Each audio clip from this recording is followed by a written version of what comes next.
This is KUTV Primetime News with Irene Mwangi.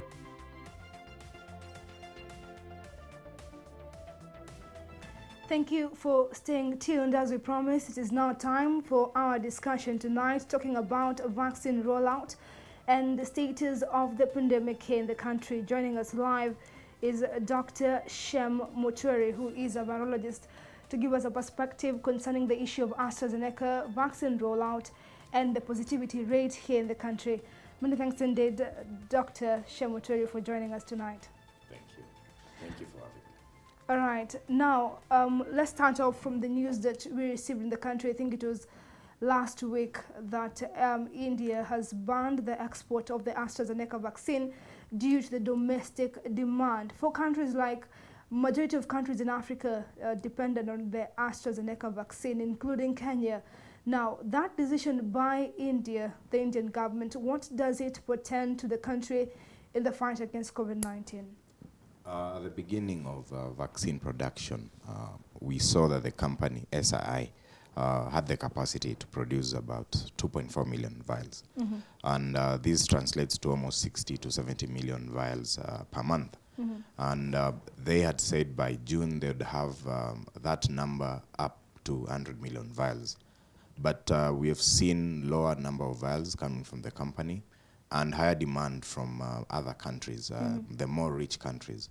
And this has and now they have they have had a lot of festivals in India, which has caused that surge, which has even higher numbers than they expected. And now this means that they have to keep some of the vials for themselves. We even saw them donate more vials to Kenya than the ones we had asked for the first phase. And but they have now gone ahead and stopped the exportation. So we are hopeful this will be a temporary decision, and this will be something that goes temporarily, with them increasing the production, and this will result into higher number of vials, and also COVAX coming in and regulating how these vials are being distributed. Yeah. Now, what has been the fear of Kenyans, of course, due to lack of proper communication or the anxiety that comes with the pandemic and the issue of vaccine rollout, is that they might not be able to receive the second dose that is supposed to be taken after 8 weeks. Now, with the shortage of AstraZeneca here in the country, given that in 10 days will have run out, according to information that is being given, now, does it mean that it might get to a crisis such that the people who have received the first dose are late for the second dose and therefore interfering with the vaccine in our bodies? That might be the case, but what happened with the initial plan by the Minister of Health was to give the vaccine to the healthcare providers, to the security personnel, and to teachers and people in institutions. But when the vaccine came in, then it was not taken well by the healthcare providers. People had the fear of safety of the vaccine. Then we were hit by the third wave. And now everyone wanted to be vaccinated because the figures people would see of COVID deaths then became names. They became family members. They became people that you've worked with. And now people realize that this thing is real. And everyone now wanted a vaccine. And the ministry bowed to the pressure. And now more people have been vaccinated without any regard to either the age group, either the health conditions, either whether they were healthcare providers or first-line providers.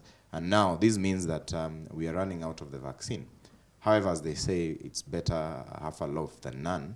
And we do hope that the one dose that people have received will at least ensure that we have a higher level of immunity in the population, although we have not reached the targeted numbers for herd immunity.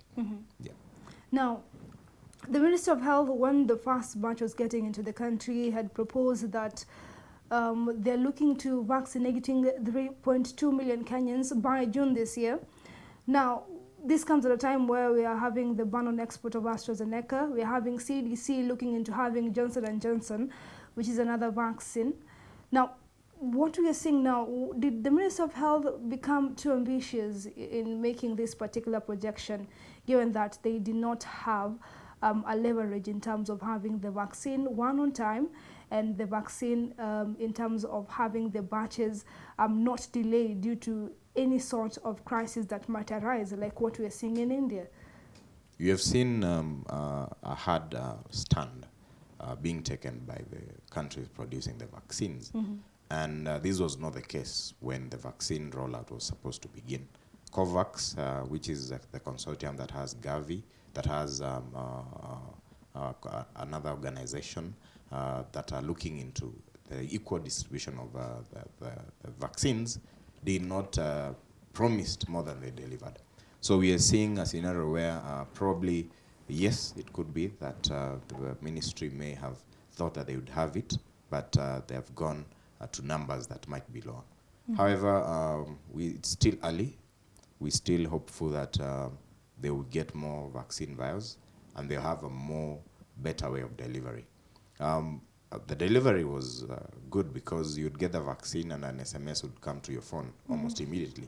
So it shows that they had a very good ICT system. It's only that they did not have a good monitoring of the vaccine vials. All right. Yeah. Now, following the issue that we were seeing concerning AstraZeneca, and of course, I've talked about CDC having a meeting to have Johnson & Johnson supply their vaccines to Africa. Now, the problem is that the continent has been seen sort of paralyzed, or I don't want to call it lame, for lack of a better word, in terms of inoculation of the public as compared to other countries, other continents.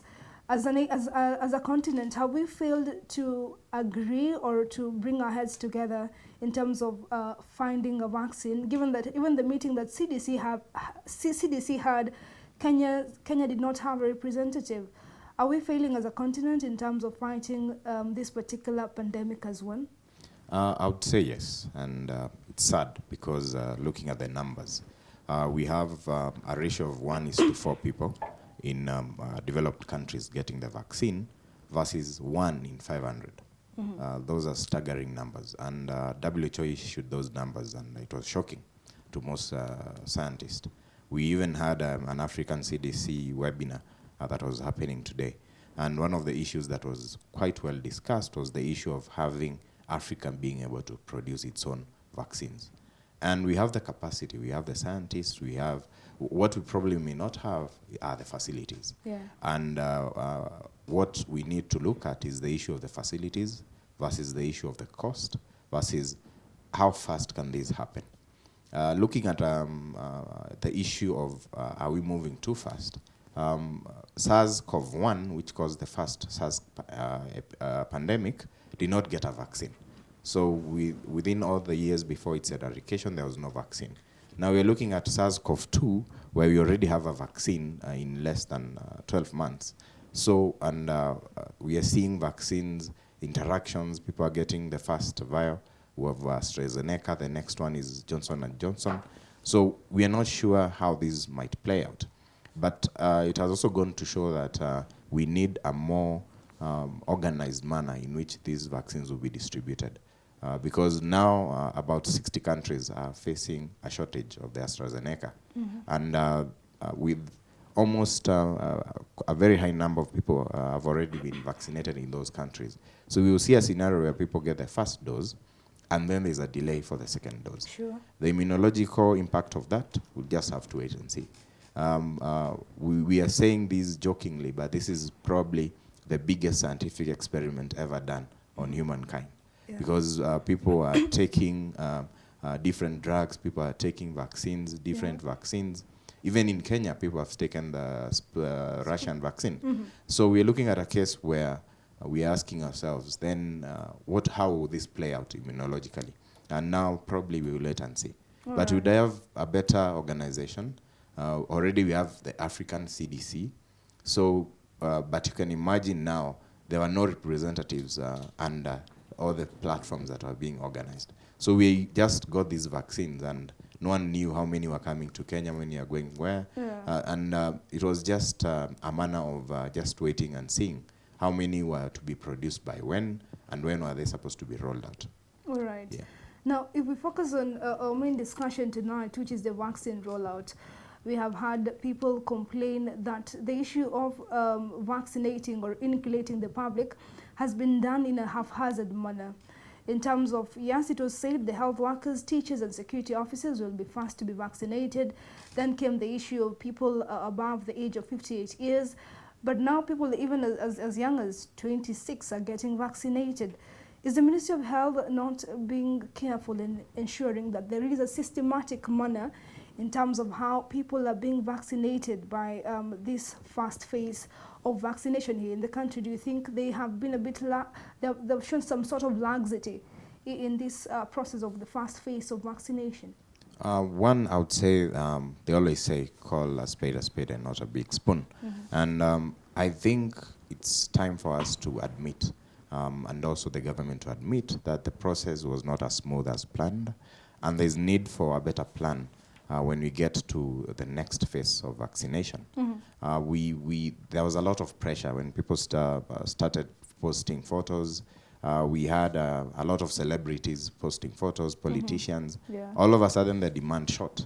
Everyone was like, if so-and-so has been vaccinated, then I also should be vaccinated, which was not supposed to be the case. It should have been systematic.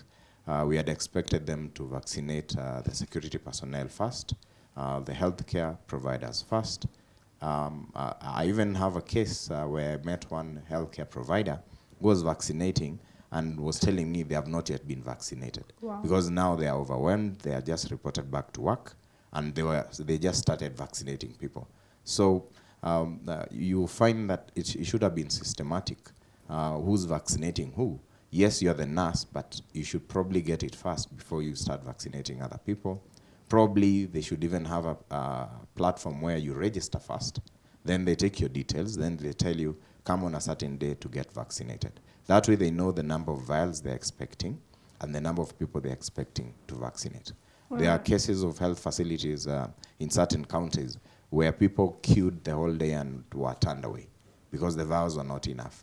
So it almost became like people were coming to vote. You look at health facilities and you wonder, people voting, and it became, you could imagine the kind of even exposure these people are getting. You would find queues, people without masks, and they are going now to get vaccinated. So the process should have been smoother and well planned out. I think the Ministry of Health quite failed on that.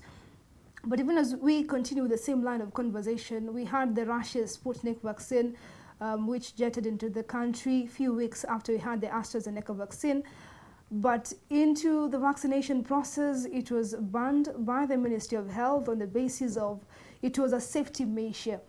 But now some experts have raised concerns that the move by the government was not really well thought out, and that the government itself is not being able to inoculate the whole population, the demand of inoculating the whole population, and therefore they should have regulated Sputnik vaccine instead of banning it altogether. As a virologist, do you think the measure by the Ministry of Health was not really quite well thought out? I would say yes, Irene. I think it was not well thought out. However, the government has a right to ban any vaccine or any drug. That is the stipulated under the Constitution. But now the importation should now become smoother. It should be well thought out. There are two vaccines in India. There's another vaccine from the American vaccine, the Pfizer vaccine. So we need to ask ourselves, which vaccine do you want to import? Who will get what vaccine? And at what time will they get that vaccine? Because we have people who have the capacity of paying for the vaccine. The 2 doses of the Sputnik vaccine were amounting to about 16,000, but people are still willing to get the vaccine. So we should have private entities or the government itself importing the vaccine and saying, if you can afford this vaccine, then come and get the vaccine. And also, if you want to boost with a different vaccine and still take the cost, then you are allowed to do that. So probably that should be the way forward in terms of how the next batches of vaccines are imported. All right. Now, still on that, around 50 people, according to the information that has been released by the Ministry of Health, have faced blood clots due to the AstraZeneca vaccine. But the medical experts still say that that is not enough threshold to stop inoculating the public using the AstraZeneca vaccine. This comes when other continents, other nations have faced an issue with Johnson & Johnson, of course experiencing blood clot. Now, what is causing this? According to research, what has been revealed as the cause of this particular blood clots in different vaccines? Thank you. The moment you're looking at 3 scenarios on how these blood clots may be forming, and these blood clots may be due to, one, the vaccine vector that has been used to develop these vaccines, the adenovirus. Previously, adenoviruses are known to naturally cause blood clots. We have about 6 adenoviruses that infect humans, with one being divided into 2 strains, making them 7. And these have been previously shown, due to the nature of the envelope that they have, to cause blood clots. However, the numbers that we are seeing are too low for us to justify that it is the adenovirus. The second scenario is the adenovirus vector gets into the body and is able to produce the spike protein, which can also be an hemagglutinin. And this causes red blood cells to clump together, thereby resulting in the clots. The third scenario, or the third explanation, would be just an issue of mathematics. Okay. We would expect probably these people would have gotten the thrombosis, which is the formation of these clots, either way. And like the first case in Norway, where we had the lady having the cerebral venous sinus thrombosis, which was a clot in the brain. They would try to treat the lady, but the damage was already done. So we need a scenario where, how do we test the people that have gotten the vaccine? How do we look for the people that may have genetic predisposition? Then lastly, there's the virus binding to platelet factor 4. Platelet factor 4 is the one that is able to ensure that your body is able to regulate how clotting occurs. Okay. And we have seen less number of platelets in these people that have reported the clots. And the big question is, could these people naturally have had lower numbers of platelet factor 4? So we need to have a look at all these factors to make sure that probably it might be a genetic predisposition, because the higher levels of antibodies to platelet factor 4 have been shown to cause thrombosis, and heparin treatment has also been seen to cause a similar reaction. So probably we just have to wait and see. Are the numbers higher? Are the numbers lower? And this is an honest query from the population, because I had someone I know take the vaccine, and they called me. I tried to explain to them why they should not be worried, but still it is a worry, because we are still seeing numbers that probably may be higher than what occurs normally in the population, because these clots occur naturally, but we don't normally get the figures.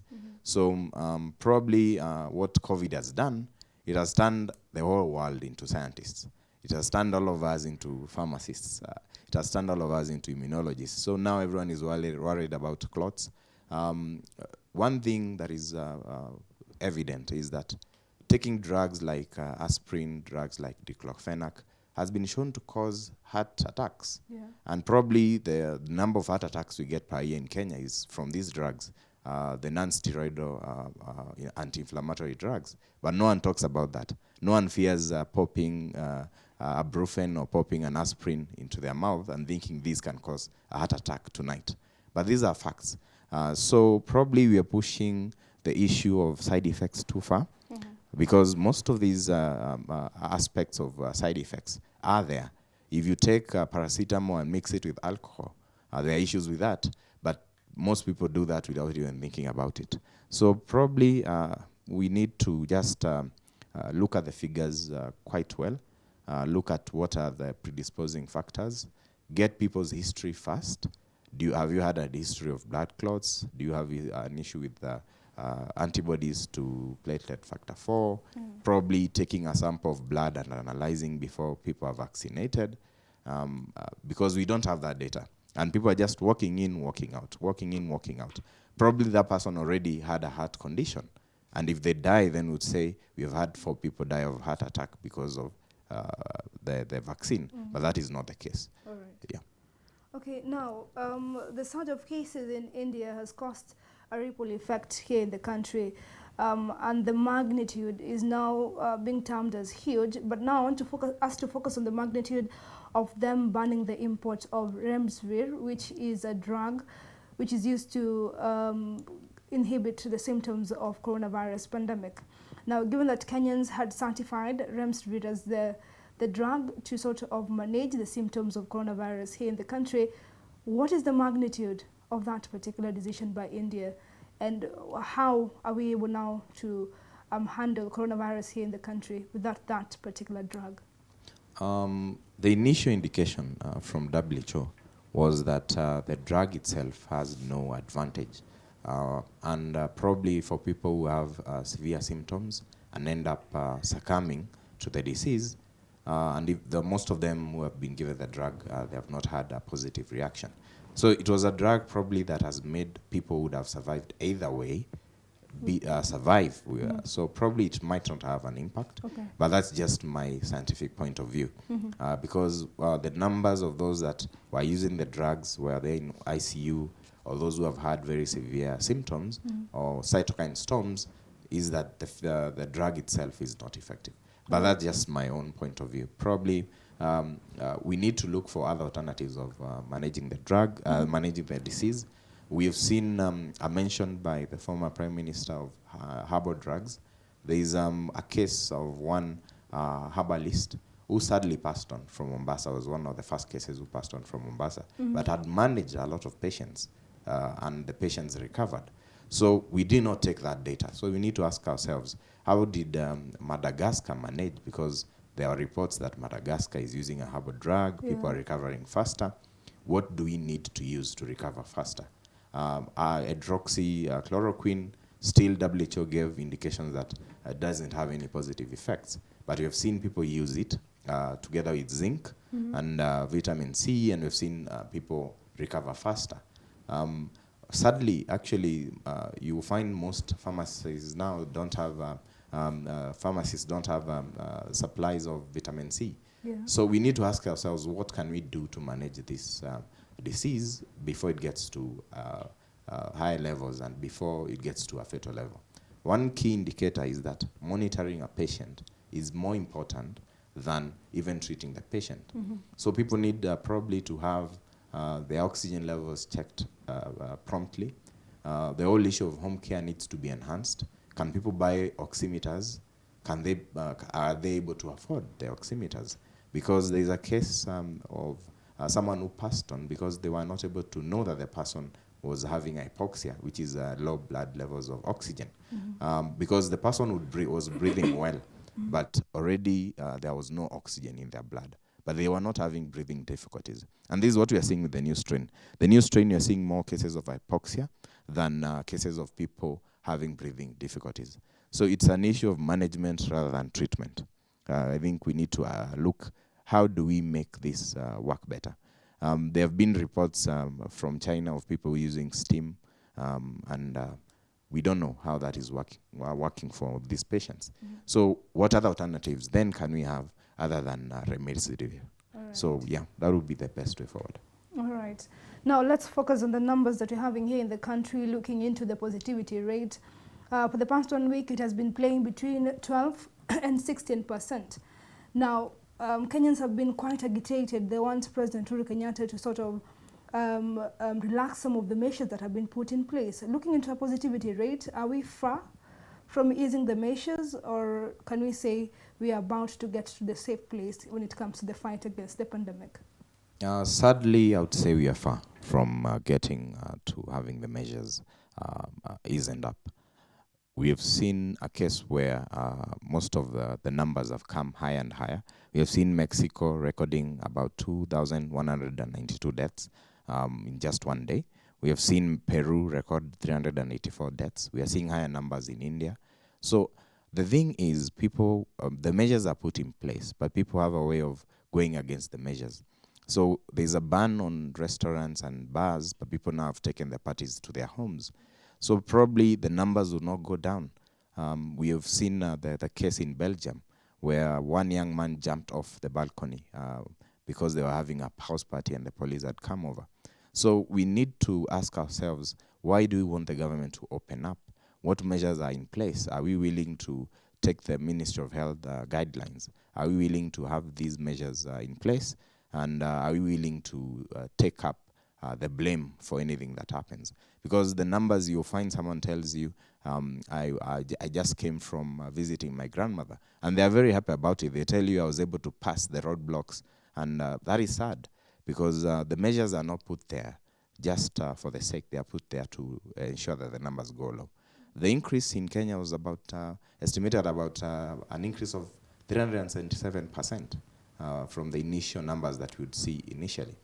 So, and we might have it even higher, because the testing that we are doing may not be enough to know the true numbers of the positive cases.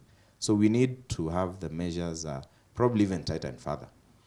Sadly, that would be my take, that we need to have maybe a stricter curfew, going even to more counties, not just the 5 counties, because some of the borders are porous. Some of the people live across and they work across one of the borders, and they just have to go to work. So we need to enhance the measures, and also the ministry needs to come in.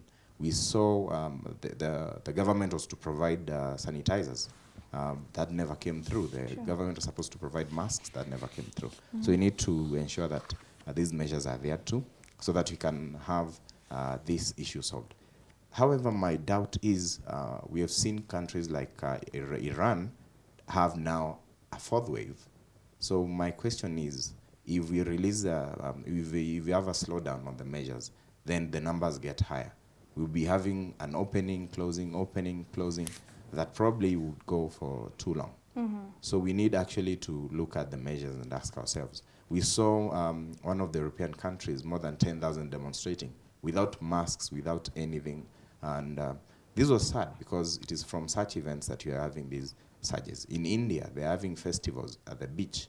People were not wearing masks. They had already tested for COVID, but you might not be sure. You may have contracted it just before going to the whole religious event. So probably we need to ask ourselves, what measures do we have in place to now tell the government, kindly ease up the measures, which are, of course, training to the Kenyans. All right. Yeah. Thank you so much, Dr. Shem Mutere, for giving us a perspective concerning the issue of vaccination rollout, the different vaccines, our positivity rate, and whether we'll be back to normal in terms of easing some of these measures anytime soon. Thank you. All right, now we are taking a short break, but we'll be back with more. Do stay tuned.